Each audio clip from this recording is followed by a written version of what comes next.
Assalamualaikum warahmatullahi wabarakatuh. Perkenalkan kami dari kelompok 3 mata kuliah Manajemen Pemasaran akan memaparkan materi mengenai segmenting, targeting, and positioning. Sebelum masuk pada pembahasan materi, izinkan saya memperkenalkan diri. Saya Sabrina Syifa Rahma dengan NIM 2408102011082. Tentu saja saya tidak sendiri, saya ditemani rekan-rekan saya, yakni Perkenalkan, nama saya Lailatul Hasanah dengan NIM akhir 1079. Perkenalkan, nama saya Jose Andreas Pasaribu dengan akhiran NIM 1095. Perkenalkan, nama saya Ihsan Hidayatullah dengan akhiran NIM 1073. Dan perkenalkan, nama saya Nabil Umadi Salam dengan NIM 240810201106. Pada video kali ini, kita akan membahas materi mengenai segmenting, targeting, dan positioning, atau bisa kita singkat dengan STP. Sebelum ke materi, tahukah kalian bahwa kebanyakan produk yang ada di pasar gagal karena mereka tidak bisa memahami siapa target pelanggan mereka. Artinya, jika sebuah perusahaan tidak menerapkan konsep STP dengan baik, mereka bisa saja kehilangan berjuta-juta, bahkan bermiliar-miliar karena salah menargetkan pelanggan mereka. Kebanyakan perusahaan berpikir bahwa semua orang dapat menjadi pelanggannya, namun pada kenyataannya, kebanyakan perusahaan tidak akan bisa untuk menargetkan pasar yang luas menjadi pelanggannya. Pasar yang luas justru dapat menyebabkan kesulitan oleh perusahaan untuk mengalokasikan sumber dayanya secara efisien. Oleh karena itu, kita dapat menggunakan konsep strategi pemasaran yang bernama STP, Segmenting, Targeting, dan Positioning. Philip Kotler, bapak pemasaran modern, pernah berkata, "There is no such thing as commodity. All goods and service is differentiable." Yang artinya, tidak ada barang yang biasa-biasa saja jika kita bisa memposisikannya dengan tepat. Pada video kali ini, kita akan belajar bagaimana STP dapat membantu kita untuk menciptakan diferensiasi. baik sebelum masuk pada pengertian segmenting. Maka perlu diketahui bahwa pasar merupakan tempat berkumpulnya berbagai macam konsumen yang memiliki keinginan, kebutuhan, serta tingkah laku yang berbeda-beda antara satu dengan yang lain. Karena sifat heterogen itulah diperlukan segmenting agar produk yang ditawarkan oleh perusahaan itu tepat sasaran dan mudah untuk dikelompokkan seperti itu. Nah, dari hal tersebut, pengertian segmenting adalah mengubah sifat heterogen pasar menjadi homogen. Jadi sifat-sifat tersebut akan dikelompokkan menjadi segmen-segmen agar perusahaan lebih fokus terhadap apa yang ingin dicapai, produk mana yang akan ditawarkan, seperti itu. Baik, untuk melakukan segmenting atau segmentasi pasar, itu ada beberapa syarat-syarat yang harus dipenuhi. Beberapa syaratnya yaitu, yang pertama dapat diukur atau measurability. Hal itu menunjukkan sejauh mana besarnya pasar dan daya beli segmen ini dapat diukur. Di dalam measurability ini terdapat beberapa ukuran nih. Ada demografi, geografi, psikografi, dan juga tingkah laku yang akan nanti dijelaskan oleh rekan saya. Baik, yang selanjutnya dapat terjangkau atau accessibility, yakni sejauh mana segmen ini dapat secara efektif dicapai dan dilayani. Jadi accessible seperti itu teman-teman, mudah dijangkau seperti itu. Yang berikutnya yakni besarnya atau substantiality, yakni sejauh mana segmen ini cukup menguntungkan. Jadi kan tujuan perusahaan itu kan untuk mendapatkan keuntungan yang sebesar-besarnya. Nah, dalam segmen ini itu dapat dikelompokkan mana nih yang sejauh mana atau seberapa besar keuntungan yang dapat kita raih, seperti itu. Yang selanjutnya yaitu dapat dilaksanakan atau actionability, yakni seberapa jauhnya program-program yang efektif dapat dirancang untuk menarik segmen pasar. Nah, setelah syarat-syarat tadi sudah terpenuhi, maka berikutnya adalah langkah-langkah dalam proses segmentasi pasar. Yang pertama, tentu saja menentukan tujuan segmentasi yang jelas. Yang kedua, mengidentifikasi variabel segmentasi pasar yang akan digunakan. Yang ketiga, mengumpulkan data yang diperlukan untuk mengelompokkan pasar. Jadi data-data tersebut itu boleh menggunakan riset ataupun penilaian konsumen, seperti itu. Yang keempat adalah membagi pasar menjadi beberapa segmen yang lebih kecil. Nah, tadi yang sifatnya pasar heterogen itu tadi dikelompokkan menjadi segmen-segmen yang lebih kecil. Yang kelima tentu saja mengevaluasi setiap segmen berdasarkan beberapa kriteria. Jadi setelah dikelompok-kelompokkan, dievaluasi nih agar pengelompokannya tadi itu agar minim kesalahan. Yang keenam adalah memilih satu atau lebih segmen pasar untuk dijadikan target. Yang ketujuh, merancang posisi produk atau layanan di pasar tersebut.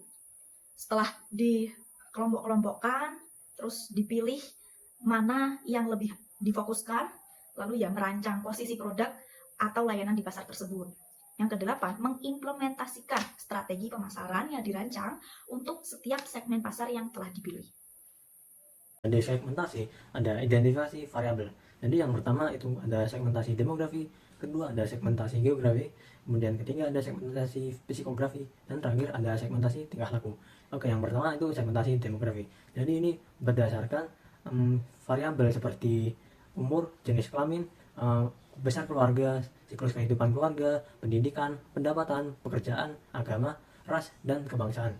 Oke, selanjutnya ada segmentasi geografi, seperti contohnya negara, provinsi, kota, pulau, dan sebagainya. Kemudian ada segmentasi psikografi. Jadi ini mengelompokkan pembeli menjadi kelompok berbeda berdasarkan pada karakteristik sosial, gaya hidup, dan kepribadian. Kemudian ada keempat, segmentasi tingkah laku. Ini mengelompokkan pembeli berdasarkan pada pengetahuan, sikap, penggunaan, atau reaksi mereka seperti loyalitas. Targeting adalah proses untuk menilai hasil segmentasi pasar yang sudah dilakukan, kemudian memilih konsumen yang sesuai dengan kriteria yang diinginkan. Dengan adanya targeting, perusahaan bisa lebih mudah memilih dan menyeleksi calon konsumen yang tepat, serta mempermudah perusahaan dalam menentukan pasar yang ingin dijangkau. Target pasar adalah proses menentukan kelompok pelanggan yang paling cocok untuk produk atau layanan perusahaan. Dengan memilih target pasar yang tepat, perusahaan dapat lebih fokus dalam strategi pemasaran dan menggunakan sumber daya dengan lebih efisien. Penargetan adalah proses penting dalam pemasaran yang bertujuan untuk menentukan segmen pasar yang paling sesuai bagi perusahaan yang mencakup kegiatan menjangkau, menilai, dan memilih segmen pasar yang memiliki potensi keuntungan terbaik. Untuk menentukan segmen yang tepat, perusahaan harus mengevaluasi daya tarik setiap segmen berdasarkan berbagai faktor, seperti ukuran pasar, tingkat persaingan, serta kebutuhan dan preferensi pelanggan. Penargetan dalam pemasaran adalah proses memilih dan fokus pada kelompok pelanggan tertentu yang paling mungkin tertarik dengan produk atau layanan yang ditawarkan berdasarkan lokasi seperti negara atau provinsi, atau berdasarkan karakteristik tertentu dari pelanggan. Dengan menargetkan pasar yang tepat, produsen bisa lebih mudah menjangkau calon pelanggan yang potensial dan membantu pemasaran menjadi lebih fokus dan efisien, sehingga sumber daya digunakan untuk pasar yang paling berpeluang menghasilkan keuntungan. Perusahaan perlu membagi pasar menjadi beberapa segmen utama, kemudian mengevaluasi setiap segmen dan memilih segmen yang paling sesuai dengan target utama. Ada 5 strategi yang bisa digunakan perusahaan untuk memasuki pasar. Yang pertama, konsentrasi pada satu segmen pasar. Artinya, perusahaan hanya fokus pada satu bagian pasar tertentu yang biasanya digunakan oleh perusahaan kecil. Yang kedua, spesialisasi produk. Artinya, perusahaan memilih untuk memproduksi satu jenis produk saja, misalnya sebuah perusahaan hanya membuat mesin tik elektronik untuk kelompok pelanggan tertentu. Yang ketiga, spesialisasi pasar. Artinya, perusahaan menawarkan berbagai jenis produk dalam satu kategori tertentu, tetapi hanya untuk kelompok pelanggan tertentu. Misalnya, perusahaan memproduksi berbagai jenis mesin tik, tetapi hanya untuk pelanggan di bidang pendidikan.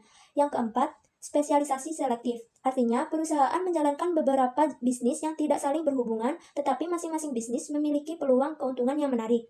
Yang kelima, cakupan pasar secara menyeluruh. Artinya, perusahaan menargetkan seluruh pasar dengan menawarkan produk yang sesuai dengan daya beli masing-masing kelompok pelanggan dan biasanya digunakan oleh perusahaan besar.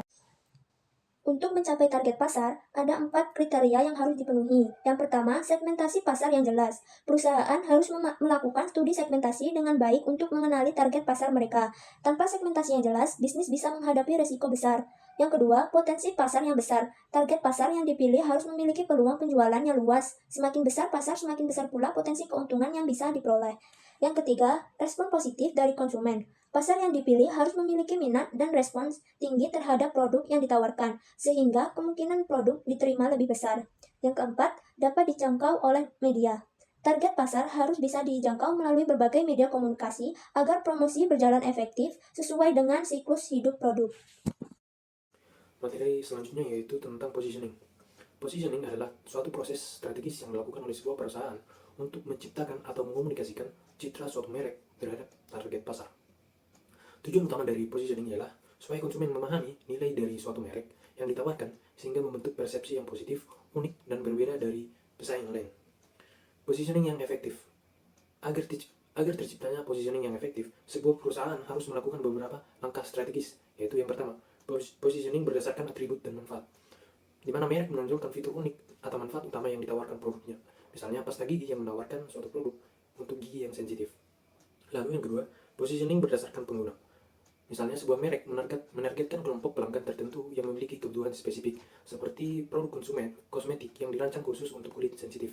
Yang ketiga, positioning berdasarkan harga dan kualitas. Positioning berdasarkan harga dan kualitas ialah merek menyesuaikan citranya berdasarkan harga dan kualitas yang ditawarkan, seperti produk premium dengan harga tinggi atau produk ekonomis dengan harga yang lebih rendah. Lalu, yang keempat ialah positioning berdasarkan kategori produk, di mana merek membandingkan dirinya dengan kategori lain untuk menonjolkan keunggulannya, seperti Tesla yang memposisikan dirinya sebagai pemimpin dalam industri kendaraan listrik.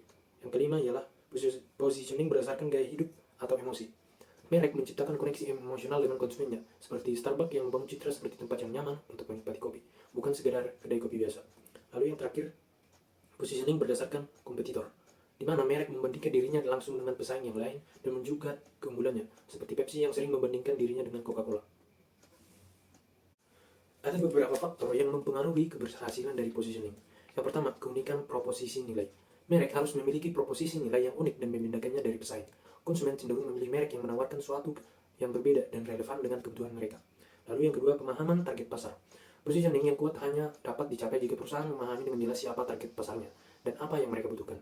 Analisis demografi, psikografi, dan perilaku konsumen menjadi kunci dalam menentukan strategi yang tepat. Yang ketiga, konsistensi dalam komunikasi merek. Pesan yang disampaikan kepada konsumen harus konsisten di semua saluran komunikasi, termasuk iklan, media sosial, dan layanan pelanggan.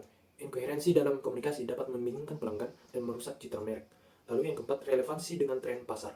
Positioning yang berhasil harus relevan dengan perubahan tren pasar dan preferensi konsumen yang harus berkembang. Merek harus fleksibel dalam menyesuaikan strategi mereka agar tetap menarik bagi pelanggan.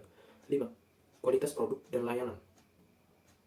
Positioning yang kuat harus didukung oleh kualitas produk dan layanan yang memenuhi atau melebihi ekspektasi pelanggan. Lalu, diferensiasi dari pesaing. Merek harus dapat menunjukkan perbedaan yang jelas dari pesaing agar lebih menarik bagi konsumen. Diferensiasi bisa berbasis harga, kualitas layanan, ataupun pengalaman pengguna. Selanjutnya yaitu strategi pemasaran yang efektif. Kampanye pemasaran yang tepat akan membantu memperkuat citra merek di benak konsumen. Penggunaan media sosial, influencer, dan teknik pemasaran digital yang efektif dapat meningkatkan kesadaran merek.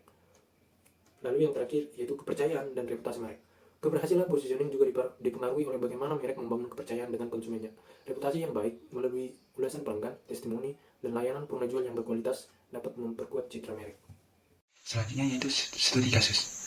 Nah, studi kasus ini kita akan mengambil dari Kopi Kenangan. Kopi Kenangan yaitu brand kopi lokal yang menyediakan berbagai macam kopi dan minuman jenis lainnya dengan harga yang terjangkau.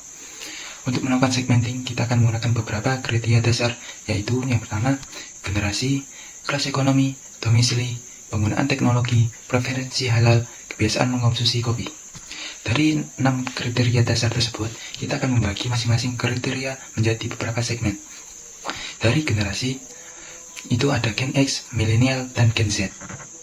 Dari kelas ekonomi, ada menengah bawah, menengah, dan menengah atas. Nah, dari domisili juga ada desa, pinggiran, kota, ibu kota provinsi, ibu kota negara. Nah, untuk keempat yaitu menggunakan teknologi, ada tidak menggunakan smartphone hanya untuk chat, YouTube, atau Facebook, atau menggunakan smartphone untuk transaksi online, atau touch enthusiast. Yang kelima yaitu preferensi halal, ada tidak concern, cukup concern, dan sangat concern. Yang keenam yaitu kebiasaan mengkonsumsi kopi, ada jarang, sesekali, setiap minggu, atau setiap hari. Nah, setelah melakukan segmentasi, sekarang kita tentukan terlebih dahulu segmen dari masing-masing karakteristik mana yang akan menjadi prioritas. Nah, dari hasil sebelumnya kita bisa mengambil dari yaitu yang pertama generasi, ada milenial dan Gen Z. Yang kedua yaitu kelas ekonomi, kita mengambil menengah. Yang domisili itu ada ibu kota provinsi atau ibu kota negara. Yang keempat penyerapan teknologi, yaitu di sini Kopi Kenangan penggunaan smartphone untuk transaksi online dan touch enthusiast. Untuk preferensi halal, tidak concern, cukup concern, dan sangat concern. Dan untuk kebiasaan mengkonsumsi kopi, ada sesekali, setiap minggu, dan setiap hari. Dari gambar ini, kita bisa melihat dengan jelas bahwa Kopi Kenangan adalah brand yang menonjolkan kehalalan produk mereka.